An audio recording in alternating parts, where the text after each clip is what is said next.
everyone, welcome back. In this video, we are going to do a Unit 4 review for your AP Calc AB course. So first things first, at a high level, these are the 5 main topics that you're going to need to know. First, how to interpret derivatives in context. So if you're given, let's say, f prime of 5 equals 10, what does that mean? Second, position, velocity, and acceleration relationships. Next, related rates, then linearization, and finally L'Hopital's rule for indeterminate limits. Of course, we're going to now talk about each one of these in more detail so that you know exactly what to expect.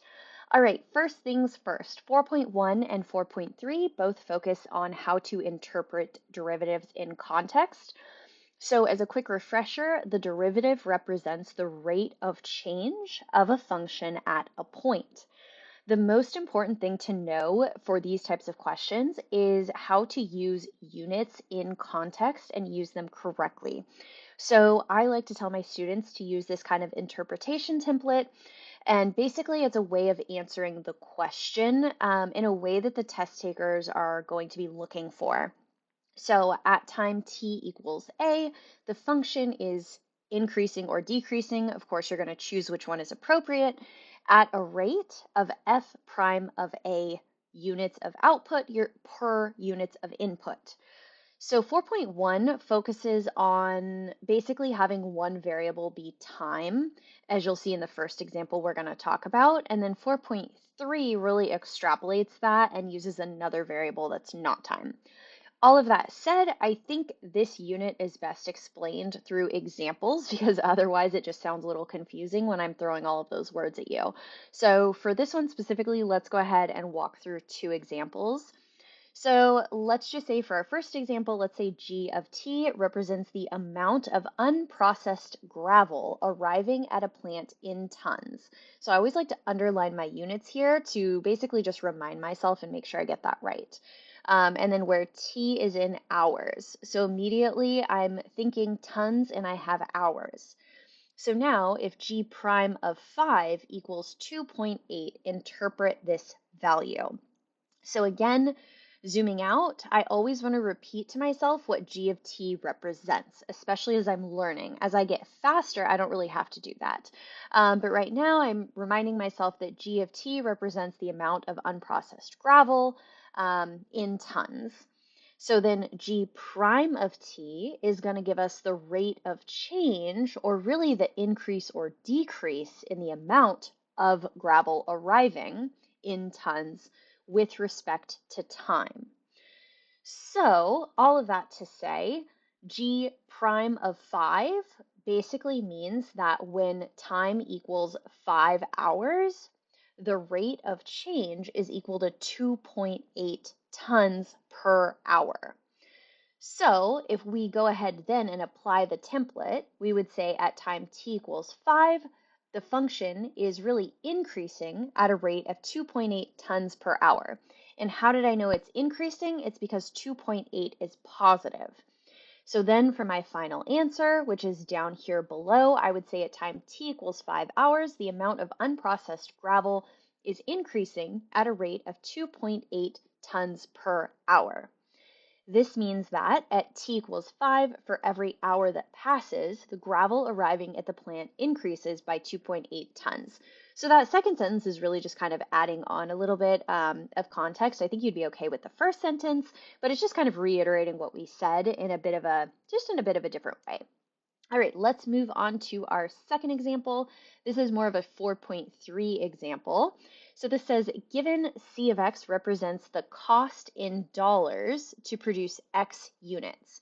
So why is this 4.3 versus 4.1? Because now our input isn't in time anymore. Now it's just in units of whatever thing we're producing. So then here we're given if C prime of 100 equals 4.7, interpret this value. So I'm going to go a bit faster on this one and kind of just skip to the conclusion. Basically what this means is that at 100 units, the cost is changing at a rate of 4.7. So again, 4.7 is positive, which tells us it's increasing. So when 100 units are produced, the cost is increasing at a rate of $4.7 per unit. So again, what did I do there? I basically plugged it into that template. I kept in mind my units, and then I really just restated the template with everything plugged in. All right, let's go ahead and move on.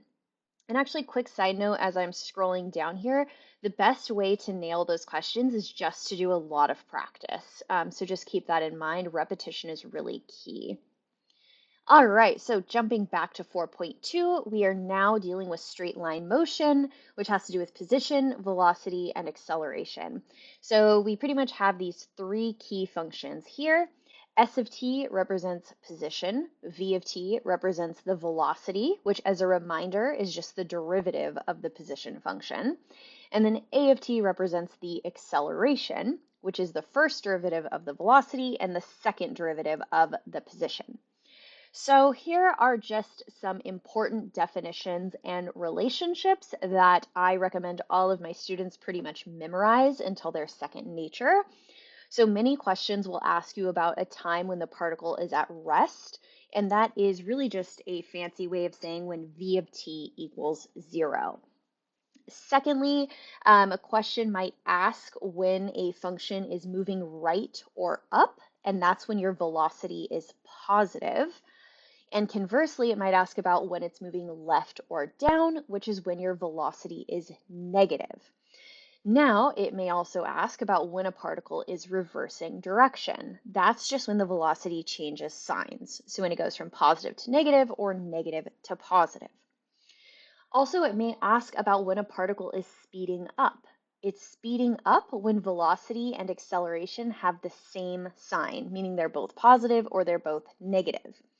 It's slowing down when velocity and acceleration have opposite signs, meaning one is positive and one is negative. So here are the steps that I generally teach when you are approaching a problem like this. So generally first, you want to differentiate your position function to get your velocity function. Second, you want to set your velocity function equal to 0 to look for times of rest or direction changes. Then you want to keep this table in mind. So you basically want to look at your velocity function and you want to figure out where it's equal to 0, where it's greater than 0, and where it's negative or less than 0. And that's going to tell you this here. So basically how the particle is really like moving horizontally, right? So if it's equal to 0, that's a time where it's at rest. If it's greater than 0, it's moving right. And if it's less than 0, it's moving left, which we already stated earlier. Next, you are going to take your velocity function. You're going to differentiate that to get your acceleration function. Then, keeping in mind what we went over previously with speeding up or slowing down, you're going to look at those signs to see whether the particle is speeding up or slowing down at those points. So again, here it's speeding up when the signs match, right? When they're both positive or both negative, and it's slowing down when they have opposite sides. So when one is positive, one is negative, or vice versa. All right, so related rate problems basically ask you to find the rate at which one quantity is changing based on the rate of change of another related quantity. That's why they're called related rates. So I generally recommend these steps in order to solve these problems. So first, of course, you're going to basically identify your givens, right, or your known quantities. Second, you're going to define your variables and write your equation that relates them.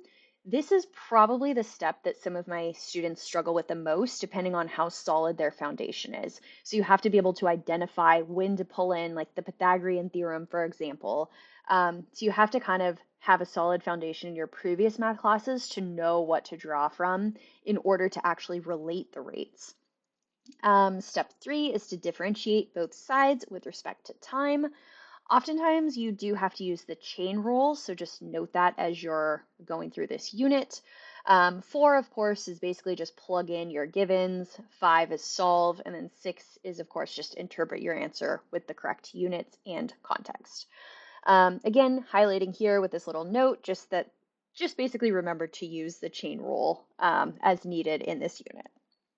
All right, Unit 4.6 has to do with linearization, which basically allows us to approximate a complicated function using a more simple linear function close to a point. So this is oftentimes used to estimate square roots. That's probably the most common type of question that you are going to see, although it doesn't have to be a square root, but oftentimes it's just a pretty common way of asking this type of question. One thing to note, the function must be differentiable in order for it to be locally linear. So that is something to check for prior to solving. This is the formula here. This is actually just a fancy variation of your y minus y1, y1 equals m times x minus x1 formula. You can kind of see, right, if I subtracted f of a from this side and put it over here, I would get f of x minus f of a is approximately equal to f prime of a, which is basically a way to represent my slope, right, times x minus a. So anyways, just something to kind of note there is that basically this looks very complicated. However, it is really just a variation of your simple algebra 1 formula for just point slope form. All right, moving on to L'Hopital's rule. This is an incredibly useful rule because it allows us to take the limit of cases where we get indeterminate forms. So we get 0 over 0 or infinity over infinity. So basically we can't use direct substitution because we get one of those. So instead what we can do is we can use L'Hopital's rule in order to solve.